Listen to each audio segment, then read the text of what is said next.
नमस्कार दोस्तों, हमारे यूनिवर्स के बारे में शायद सबसे कमाल की बात है इसका साइज, कि ये ब्रह्मांड कितना अनइमेजिनेबली बड़ा है। लेकिन यही बात शायद सबसे निराशाजनक भी है। खुद ही सोचकर देखो, अगर आज हम अपने पावरफुल टेलीस्कोप्स का इस्तेमाल करके धरती जैसा एक और प्लेनेट ढूंढ भी लेते हैं किसी गैलेक्सी में जो इंसानों के लिए रहने लायक हो, वहां तक पहुंचने में सदियां लग जाएंगी। इनफैक्ट किसी भी एक इंडिविजुअल इंसान के लिए ये गैलेक्सी छोड़कर जाना इम्पॉसिबल है। अब सब जानते हैं कि धरती मिल्की वे गैलेक्सी में है और मिल्की वे के जो सबसे करीब गैलेक्सी है वो है Andromeda Galaxy. Approximately 2.5 million light years दूर है धरती से। तो अगर हम एक स्पेसक्राफ्ट का इस्तेमाल करें वहां तक जाने के लिए, यूजुअल स्पीड होती है एक स्पेसक्राफ्ट की 28,000 किलोमीटर प्रति घंटा। इस स्पीड से वहां तक जाने में 94.5 बिलियन ईयर्स लग जाएंगे। इतना ही नहीं, अगर किसी तरीके से हम टेक्नोलॉजी बना लेते हैं लाइट की स्पीड पर ट्रैवल करने की, तो भी वहां पर पहुंचने में 2.5 मिलियन ईयर्स का समय लग जाएगा।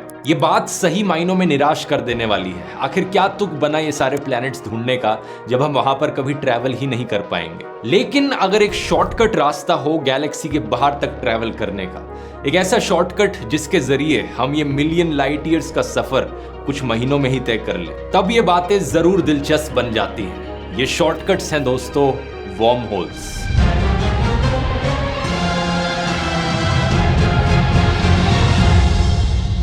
साल 2014 की फिल्म इंटरस्टेलर मेरी फेवरेट स्पेस फिल्म, एक बार फिर से मैं यहां इसका मेंशन करना चाहूंगा। इस फिल्म में दिखाया गया है कि कूपर और उनकी टीम जब धरती छोड़कर निकलती है और हैबिटेबल प्लैनेट्स की तलाश में, धरती जैसे ही और प्लैनेट्स की खोज में, तो वो दूसरी गैलेक्सी में ट्रैवल करते हैं। अपनी गैलेक्सी से दूसरी गैलेक्सी में वो पहुंचते हैं एक वर्म होल के जरिए कुछ ही मिनटों के अंदर। ये फिल्म का वो सीन है जब कूपर की टीम वर्म होल से गुजरती है। फिल्म के अनुसार इस वर्म होल को डिस्कवर किया गया था सैटर्न के ऑर्बिट के पास नासा के द्वारा। इसे फिल्म में कई बार मेंशन किया जाता है क्योंकि आगे चलकर ये फिल्म के प्लॉट में एक बड़ा इंपॉर्टेंट रोल निभाता है। लेकिन सबसे दिलचस्प बात यह है कि वर्म होल्स का ये कॉन्सेप्ट कोई साइंस फिक्शन नहीं है, बल्कि असल साइंस पर बेस्ड है। क्या होते हैं वर्म होल्स एग्जैक्टली और कैसे हम इसका इस्तेमाल कर सकते हैं, ये सब समझने से पहले हमें वापस आना पड़ेगा आइंस्टाइन की थ्योरी ऑफ रिलेटिविटी पर। इसकी बात मैंने ब्लैक होल्स वाले वीडियो में भी करी थी और बेसिक कॉन्सेप्ट भी समझा दिया था उस वीडियो में। अब थोड़ा और डीप चलते हैं इसके अंदर। जब एल्बर्ट आइंस्टाइन ने अपनी थ्योरी ऑफ रिलेटिविटी लिखी तो इसे एक सेट ऑफ इक्वेशंस में लिखा था। इन इक्वेशंस के सेट को आइंस्टाइन्स फील्ड इक्वेशंस करके पुकारा जाता है। पहली बार इन्हें पब्लिकली रिवील किया गया था 25 नवंबर साल 1915 में, जब आइंस्टाइन ने अपना पेपर सबमिट किया था to the Prussian Academy of Sciences Berlin Germany में। टोटल में फील्ड इक्वेशंस 10 अलग अलग इक्वेशन से बनती हैं, 10 non linear partial differential equations. लेकिन इन्हें शॉर्ट में एक इक्वेशन से भी रिप्रेजेंट किया जा सकता है और वो एक इक्वेशन कुछ ऐसी दिखती है। Capital G mu nu plus lambda छोटा G mu nu equals to 8 pi G divided by c to the power of 4 और t म्यू न्यू। चिंता मत कीजिए, इस वीडियो में हम मैथमेटिकल डिटेल्स में नहीं जाएंगे क्योंकि इस एक इक्वेशन के अंदर बहुत ज्यादा कॉम्प्लेक्सिटी है। अगर इसे एक्सपैंड करते हो इस एक इक्वेशन को, तो देखो कैसी ये स्टेप्स दिखती हैं। अगर आप मैथ से प्यार भी करते हो तो भी आपका सर चक्कर आ जाएगा ये देखकर। मोटे मोटे तौर पर ये इक्वेशंस हमें बताती हैं कि मैटर और एनर्जी कैसे स्पेस टाइम के कर्वेचर को इन्फ्लुएंस करते हैं। एल्बर्ट आइंस्टाइन ने कहा था इस चीज को विजुअलाइज करने के लिए इमेजिन करो एक बड़ा सा मैश है। इस मैश के ऊपर जब आप ऑब्जेक्ट्स रखते हो, ये वजन से नीचे बेंड डाउन हो जाता है। जो स्पेस टाइम का मैश है वो भी कुछ इसी तरीके से बेंड हो जाता है, कर्व हो जाता है बड़े बड़े प्लैनेट्स और स्टार्स के वजन से। जितना ज्यादा ग्रेविटेशनल फोर्स होगा किसी प्लैनेटरी ऑब्जेक्ट का, उतना ही ज्यादा ये स्पेस टाइम का मैश कर्व हो जाएगा उनके अराउंड। अब इंटरेस्टिंग बात यह है कि एल्बर्ट आइंस्टाइन खुद से अपनी फील्ड इक्वेशंस को पूरी तरीके से सॉल्व नहीं कर पाए थे। उन्होंने बस एक अप्रोक्सीमेट सॉल्यूशन निकाला था अपनी इक्वेशन का एक स्पेसिफिक केस में। पहले इंसान जिन्होंने इन फील्ड इक्वेशंस को सॉल्व किया था वो थे कार्ल श्वार्ज़शाइल्ड साल 1916 में। इन्होंने एग्जैक्टली कैलकुलेट किया कि ये स्पेस टाइम का कर्व कितना बेंड होता है, कैसे बेंड होता है एक सिंगल बॉल ऑफ मास के केस में। ये कार्ल श्वार्ज़शाइल्ड का ही सॉल्यूशन था जिसकी मदद से साइंटिस्ट समझ पाए सिंगुलैरिटी के कॉन्सेप्ट को। क्या होगा अगर ये मास इनफाइनाइटली डेंस बन जाए, स्पेस टाइम का कर्वेचर इसके अराउंड इतनी टाइटली रैप हो जाएगा कि ये जो रीजन है ये बाकी यूनिवर्स से पूरा पिंच ऑफ हो जाएगा। इसी की वजह से ही साइंटिस्ट ब्लैक होल के कॉन्सेप्ट को थियोरेटिकली प्रूव कर पाए। और ये चीज आज से 100 साल पहले ही हो गई थी। एक्चुअली में कई दशकों बाद जाकर साल 2019 में ही पहली बार था कि साइंटिस्ट ने एक ब्लैक होल की फोटो ली हो। तो मोटे मोटे तौर पर बात मैं ये कहना चाह रहा हूं कि इन फील्ड इक्वेशंस का एक सॉल्यूशन ब्लैक होल्स निकला था। थियोरेटिकली हम ब्लैक होल्स की एग्जिस्टेंस के बारे में ऑलरेडी जानते थे उनके डिस्कवर होने से करीब 100 साल पहले। और बात यह है दोस्तों कि इन्हीं फील्ड इक्वेशंस का एक और सॉल्यूशन है वर्म होल्स। आप शायद सोचोगे कि एक इक्वेशन को सॉल्व करके दो सॉल्यूशंस कैसे निकल रहे हैं। मैं कहूंगा याद करो, स्कूल में क्वाड्रेटिक इक्वेशंस पढ़ी थी। इस सिंपल सी इक्वेशन के भी दो सॉल्यूशंस हैं, x इक्वल्स टू 2 और x इक्वल्स टू 3, दोनों फिट बैठते हैं। तो आइंस्टाइन की ये फील्ड इक्वेशंस देखो तो ये तो कहीं ज्यादा और कॉम्प्लिकेटेड है। इनके एक्चुअल में ढेर सारे सॉल्यूशंस हो सकते हैं। वर्म होल एक सॉल्यूशन है और इसका साइंटिफिक नाम है वर्म होल के सॉल्यूशन का आइंस्टाइन रोजन ब्रिज। ये नाम आता है एल्बर्ट आइंस्टाइन और उनके असिस्टेंट नेथन रोजन से, जिन्होंने साथ में मिलकर इस सॉल्यूशन को निकाला साल 1935 में। तो वर्म होल्स को समझना बड़ा आसान है। ये बेसिकली एक शॉर्टकट रास्ता है जो स्पेस टाइम के दो पॉइंट्स को कनेक्ट करता हो। पहले मैं आपको चीजें 2 डायमेंशंस में समझाता हूं ताकि आपके लिए समझना आसान हो। इस पेपर को देखिए, इस पेपर पर 2 पॉइंट्स हैं A और B। अगर आपको पॉइंट A से पॉइंट B तक जाना है सबसे छोटा रास्ता इस्तेमाल करके, कौन सा रास्ता हो सकता है? वो डायरेक्ट स्ट्रेट लाइन जो A और B को कनेक्ट करती हो, है ना।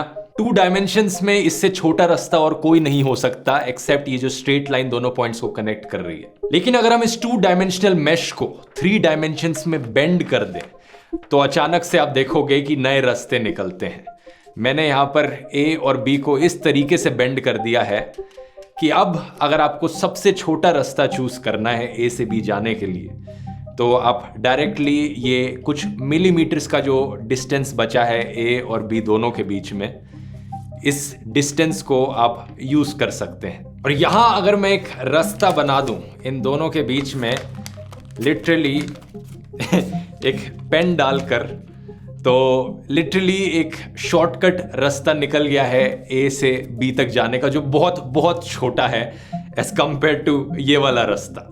वर्म होल्स भी यही काम कर रहे हैं। हमारी 3 डायमेंशनल दुनिया में हमें लगता है मिल्की वे गैलेक्सी से एंड्रोमेडा गैलेक्सी तक जाने का सबसे छोटा रास्ता है 2.5 मिलियन लाइट ईयर्स दूर। लेकिन अगर हमारी 3 डायमेंशनल स्पेस को 4th डायमेंशन में कर्व किया जाए, बेंड किया जाए, तो हो सकता है इससे भी छोटा एक बड़ा शॉर्टकट रास्ता निकल सके। अब 4th डायमेंशन हमारे लिए इमेजिन करना बहुत मुश्किल है क्योंकि हम सब 3 डायमेंशंस में रहते हैं, लेकिन कुछ हद तक आप इसे बेहतर समझ सकते हो अगर आप 2 डायमेंशंस और 3 डायमेंशंस को कंपेयर करो तो। इसका एक और एग्जांपल बताता हूं। यह है दुनिया का नक्शा। मान लो अगर आपको दिल्ली से न्यूयॉर्क जाना है एक फ्लाइट लेकर, तो सबसे छोटा रास्ता क्या होगा फ्लाइट का? आप कहोगे दिल्ली से न्यूयॉर्क डायरेक्टली स्ट्रेट लाइन में कनेक्ट करता हुआ फ्लाइट अफ्रीका के ऊपर से होती हुई जाएगी। लेकिन असलियत में सबसे छोटा रास्ता नहीं होगा क्योंकि आप 2 डायमेंशंस में सोच रहे हैं। सबसे छोटा रास्ता एक्चुअली में होगा फिनलैंड स्वीडन के ऊपर से गुजरते हुए आइसलैंड ग्रीनलैंड के पास से जाते हुए न्यूयॉर्क पहुंचना, जो कि 2 डायमेंशंस में देखकर लगता है कि ये क्या लंबा सा रास्ता ले लिया, ऊपर से जाने की क्या जरूरत थी।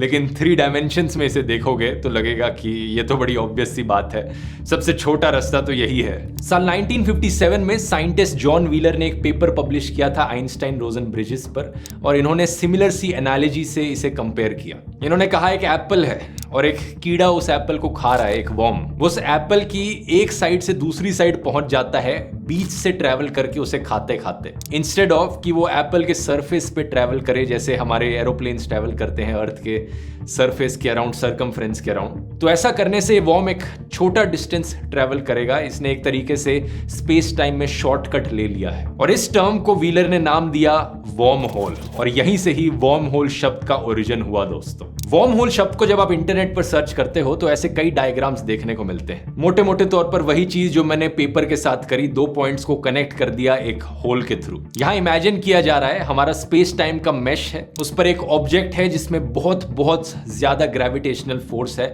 इतनी ज्यादा कि उससे ये स्पेस टाइम का कर्वेचर इतना बेंड हो गया है कि वो दूसरी तरफ से निकल कर आ गया है। ये स्पेस टाइम का मेश अपने आप में ही फोल्ड हो गया एक के ऊपर, ठीक उसी तरीके से जैसे वो पेपर फोल्ड किया मैंने। और ये वर्म होल एक शॉर्टकट तरीका बन गया एक से दूसरी गैलेक्सी में ट्रैवल करने का। लेकिन इन सारी विजुअलाइजेशंस में वही डायमेंशन डायमेंशंस की प्रॉब्लम है। 2 डायमेंशंस में रिप्रेजेंट करने की कोशिश करी गई है एक वर्म होल को, लेकिन जैसा कि मैंने बताया worm hole 3D to 4D में काम करता है। तो असलियत में अगर कभी वर्म होल एग्जिस्ट करेगा तो वो दिखने में एक स्फेरिकल बॉल की तरह दिखेगा। एक ये बड़ी इंटरेस्टिंग वेबसाइट है जिसमें आप विजुअलाइज कर सकते हैं कि वर्म होल्स एक्चुअली में कैसे दिखते होंगे अगर इनकी एग्जिस्टेंस प्रूव हो जाती है। तो एक बॉल सा फिगर जिसके जैसे आप अंदर जाते रहते हैं तो चीजें आपको कर्व्ड दिखती हैं अपने अराउंड, और पीछे मुड़कर आप देखेंगे तो धरती भी आपसे दूर हो जा रही है और सब कुछ एक सर्कुलर सी शेप में दिखेगा आपको। इसलिए दोस्तों इंटरस्टेलर फिल्म में जो वर्म होल दिखाया गया है वो एक काफी रियलिस्टिक तरीके से डिपिक्ट किया गया है। यहाँ एक बात कहनी जरूरी है कि ये वर्म होल्स का जो पूरा कॉन्सेप्ट है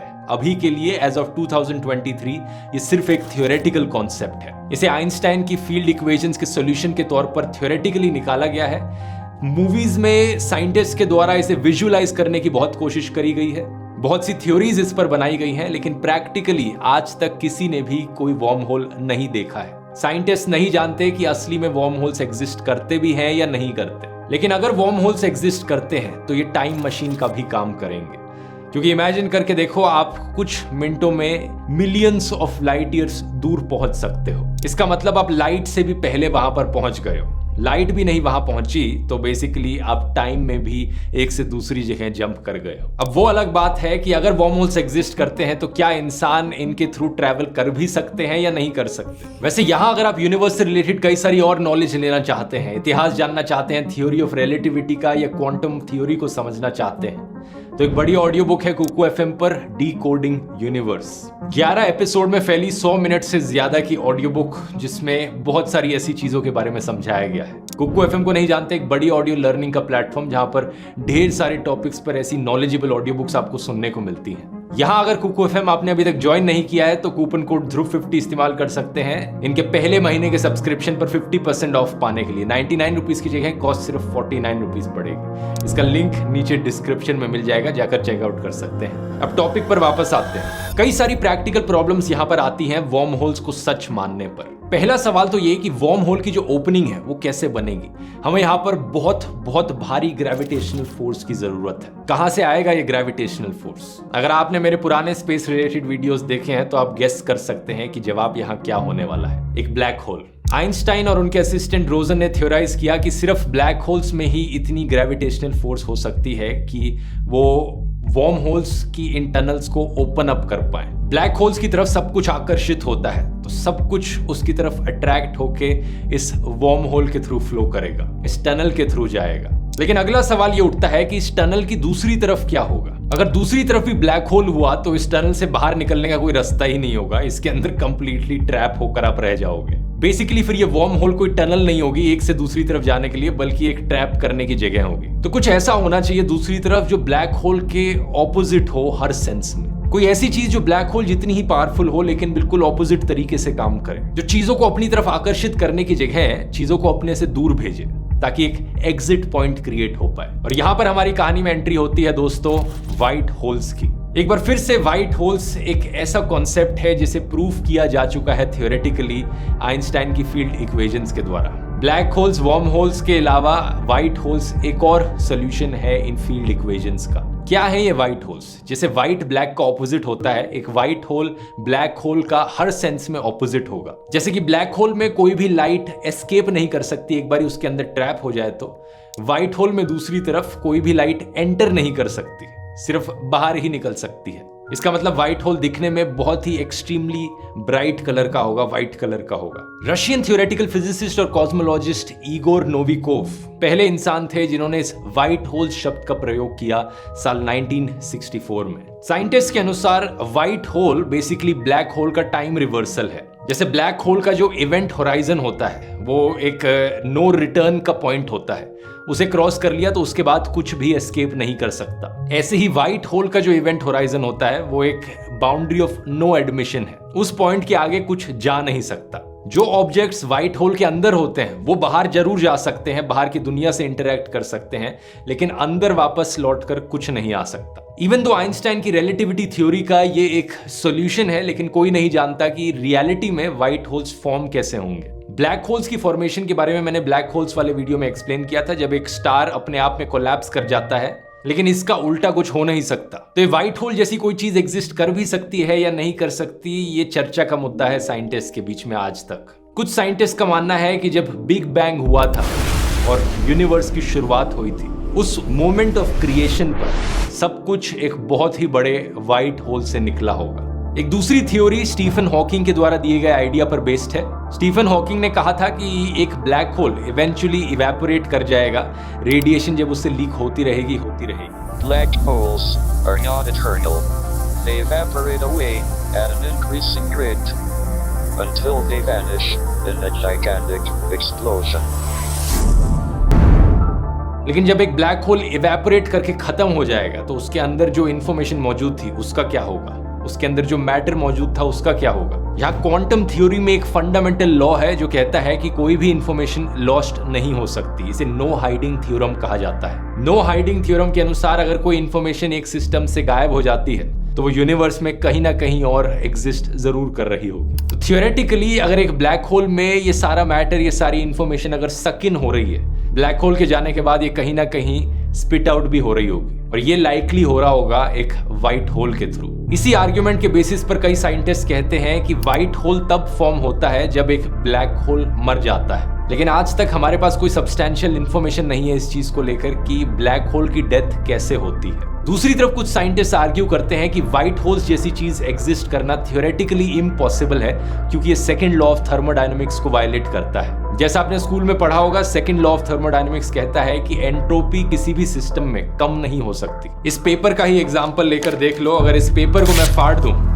तो इस पेपर को के फटने के बाद जो एंट्रोपी है वो इंक्रीज हो रही है। अब इसे वापस एग्जैक्टली उसी तरीके से ज्वाइन करना पॉसिबल नहीं है। जिस तरीके से कोई पेपर श्रेडिंग मशीन पेपर्स को श्रेड करने का काम करती है जिससे पेपर की एंट्रोपी बढ़ती है, ठीक इसी तरीके से ब्लैक होल्स यूनिवर्स में हर चीज को श्रेड करने का काम करते हैं। पूरे के पूरे प्लैनेट्स और स्टार्स को ब्लैक होल्स निगल जाते हैं और सिर्फ रेडिएशन बचती है।